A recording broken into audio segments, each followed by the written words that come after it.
محمد والا آل محمد و بارک وسلم۔ تمام سننے والوں کو السلام علیکم۔ سورۃ البقرہ آیت نمبر 164 سے لے کر 171 تک اللہ تعالیٰ فرماتے ہیں، اعوذ باللہ من الشیطان الرجیم، بسم اللہ الرحمن الرحیم۔ اس میں کوئی شک نہیں، بے شک فی خلق السماوات والارض، پیدا کرنے آسمانوں اور زمین کے، واختلافی اور آنے جانے میں، اللیل رات، والنہاری اور دن کے، والفلکی اور کشتی میں، اللاتی جو تجری چلتی ہے، فی البحر سمندر میں، بما اس چیز کے ساتھ جو ینفع نفع پہنچاتی ہے، الناسا لوگوں کو، وما اور جو انزل اتارا اللہ نے، من السماء آسمان سے، من ماء پانی یعنی بارش، فاحیا پھر زندہ کیا، بھی ساتھ اس کے، بارش کے ساتھ، کس کو، الارض زمین کو، کب، بعد موتیہا اس کی موت کے، وبثا اور پھیلائے، فیہا اس میں، اللہ تعالیٰ فرماتے ہیں وبثا اور پھیلائے اس میں، کیا پھیلایا، کلی ہر قسم کے، دابت چلنے والے، یعنی جو وہ چیز جو حرکت کرتی ہے، دابہ کا معنی ہے کہ حرکت کرنے والی، مومنٹ کرنے والی چیز، و تصریفی اور گردش یا بدلنے میں، الریاحی ہواؤں کے، ہوائیں بھی بدلتی ہیں، کبھی ٹھنڈی چلتی ہے، کبھی گرم چلتی ہے، کبھی تیز چلتی ہے، تو اللہ تعالیٰ نے اس میں بھی نشانی بتائی، والسحابی اور بادلوں میں، المسخری مسخر کا معنی تابع فرمان ہوتا ہے کہ کام میں لگا ہوا ہے، فارغ نہیں بیٹھا۔ بادل کیا ہے، کام میں لگے ہوئے، جو تابع فرمان ہیں، بینہ درمیان، السمائی آسمان کے، والارضی اور زمین کے، یعنی بلندی پر بھی اور زمین پر بھی، لآیۃ البتہ نشانیاں ہیں، کس کے لیے، لقوم ایسے لوگوں کے لیے، یعقلون جو عقل رکھتے ہیں، جو عقل والے ہیں، بے عقلوں کے لیے کچھ بھی نہیں ہے۔ فرمایا اور اس میں کوئی شک نہیں، بے شک آسمانوں اور زمین کے پیدا کرنے میں، اور رات اور دن کے ایک دوسرے کے پیچھے آنے جانے میں، اور کشتیوں اور جہازوں میں جو دریا میں یا سمندر میں لوگوں کے فائدے کی چیزیں لے کر رواں ہیں، اور می میں جس کے اندر اللہ آسمان سے برساتا اور اس سے زمین کو مرنے کے بعد زندہ یعنی خشک ہونے پیچھے سرسبز کر دیتا ہے، اور زمین پر ہر قسم کے جانور پھیلانے میں، اور ہواؤں کے چلانے میں، اور بادلوں میں جو آسمان اور زمین کے درمیان گرے رہتے ہیں، عقل مندوں کے لیے اللہ کی قدرت کی نشانیاں ہیں۔ اور بے عقلوں کا آگے اللہ تعالیٰ نے اگلی آیت میں فرما دیا، جو بے عقل ہیں وہ کیا کرتے ہیں کہ اتنی نشانیاں دیکھ کے ان کے پھر دیکھو کیا کام ہے۔ فرمایا وَمِنَ النَّاسِ اور بعض لوگ، مَن يَتَّخِذُ جو بناتے ہیں، مِن دُونِ اللّٰہِ سوائے اللہ کے، انداداً شریک، یحبونہ محبت کرتے ہیں ان سے، کحب اللہ جیسی محبت اللہ کی۔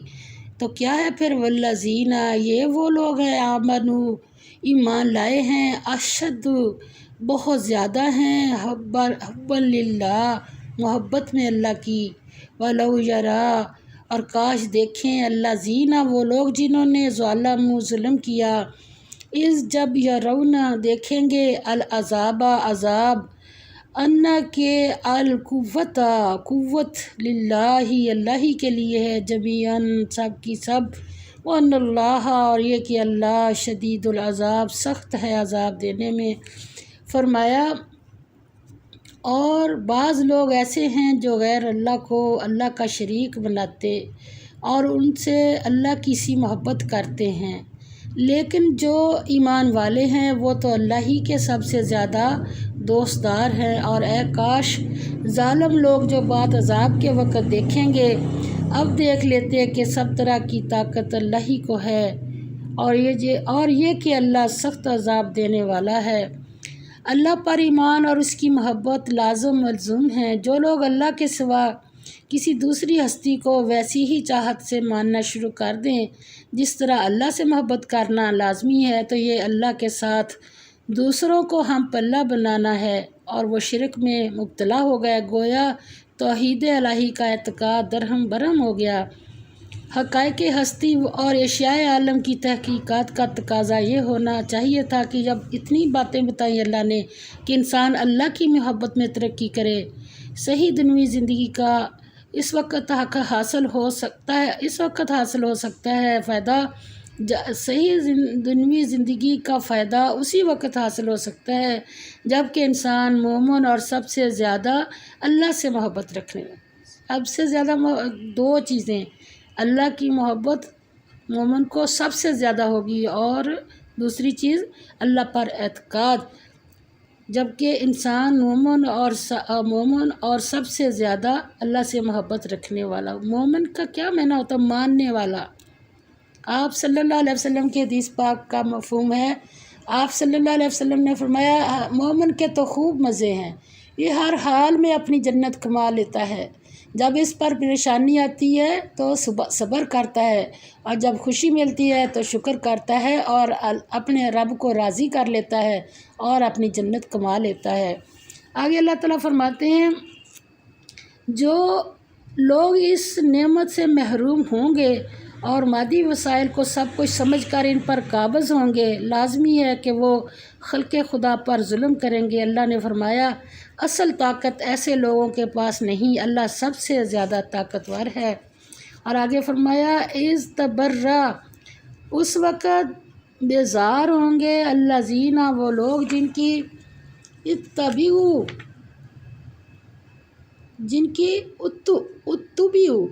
پیروی کی گئی، من الذین، ان لوگوں سے جنہوں نے اتبعوا پیروی کی، اور دیکھیں گے العذاب، لگ گیا ساتھ، عذاب بھی کوئی عام قسم کا نہیں، العذاب عذاب، وتقطعت، اور ٹوٹ جائیں گے، بہم ان سے الاسباب تعلقات، وقالا، اور کہیں گے الذین، جنہوں نے اتبعوا پیروی کی تھی، لو، اے کاش، انا، کہ لنا، ہمیں، کرتن پھر جانا ہو، فنتبرأ، تو ہم بھی بیزار ہوں، منہم، ان سے، کما، جس طرح، تبرأ، ہم بھی بیزار ہوں، یعنی یہ کس وقت کہہ رہے ہیں جب موقع ہی نہیں رہا، کہنے لگے کہ کاش ہم بھی بیزار ہو کے دکھائیں ان کو، منہم، ان سے، کما، جس طرح، تبرؤ، وہ بیزار ہوئے ہیں، منا، ہم سے، کذالک، اسی طرح، یریہم، دکھائے گا ان کو، اللہ اعمالہم، اعمال ان کے، حسرات، حسرتیں بنا کر، علیہم، ان کے لیے۔ اور اللہ میاں معاف فرمائے، یہ باتیں اللہ تعالیٰ نے یہ پیپر پہلے ہی آؤٹ کر کے ہمارے ہاتھوں میں پکڑا دیا ہے کہ آگے جا کے یہ والی باتیں ہونی ہیں، تم ابھی سے اس کا دھیان کر لو۔ وما، اور نہیں، ہم وہ، بخارجین، نکلنے والے، کہاں سے، من النار، آگ سے۔ اللہ تعالیٰ فرماتے ہیں یہ حال دیکھ کر، دونوں آیتوں کو ساتھ ہی دیکھ لیتے ہیں۔ فرمایا اس دن کفر کے پیشوا کس کو کہتے ہیں؟ جو آگے چلے، اپنے پیرووں سے بیزاری ظاہر کریں گے، یعنی جن کے پیچھے لگے ہوئے تھے اب وہ ان کو پہچانیں گے نہیں، عذاب الہی دیکھ لیں گے اور ان کے آپس کے تعلقات منقطع ہو جائیں گے۔ یہ حال دیکھ کر پیروی کرنے والے حسرت سے کہیں گے اے کاش ہمیں پھر دنیا میں جانا نصیب ہوتا، کیوں، کس لیے، کیا کرنا تھا جا کے، کہ جس طرح یہ ہم سے بیزار ہو رہے ہیں اسی طرح ہم بھی ان سے بیزار ہوں، اس طرح اللہ ان کے اعمال انہیں حسرت بنا کر دکھائے گا۔ حسرت کا کیا معنی ہوتا ہے؟ جب وقت گزر جائے، بعد میں پتہ لگے، اور وہ دوزخ سے نکل نہیں سکیں گے۔ اللہ تعالیٰ فرماتے ہیں پیروان باطل کی پیروی کرنے سے سوائے پشیمانی اور حسرت کے کچھ حاصل نہ ہوگا۔ ان جھوٹے پیشواؤں یا کسی قوم یا باطل طاقتوں پر اعتماد نہیں کیا جا سکتا۔ ایسے لوگ وقت پڑنے پر ہمیشہ دھوکہ ہی دیں گے۔ اگلی امتوں کی تباہی کا ایک بنیادی سبب باطل طاقتوں کا اتباع ہے۔ ایسا نہ ہو کہ امت مسلمہ بھی اس میں مبتلا ہو کر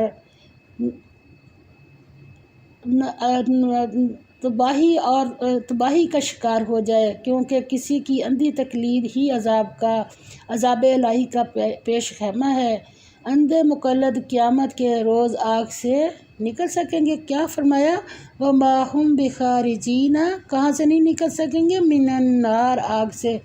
اللہ تعالیٰ ہماری حفاظت فرمائے۔ فرمایا اگلی امتوں کی تباہی کا ایک بنیادی سبب باطلی طاقتوں کا اتباع ہے۔ ایسا نہ ہو کہ امت مسلمہ بھی اس میں مبتلا ہو کر پشیمانی اور تباہی کا شکار ہو جائے، کیونکہ کسی کی اندھی تقلید ہی عذاب الہی کا پیش خیمہ ہے۔ اندھے مقلد قیامت کے روز آگ سے نہیں نکلیں گے۔ وآخر دعوانا الحمد للہ رب العالمین، آمین یا رب العالمین۔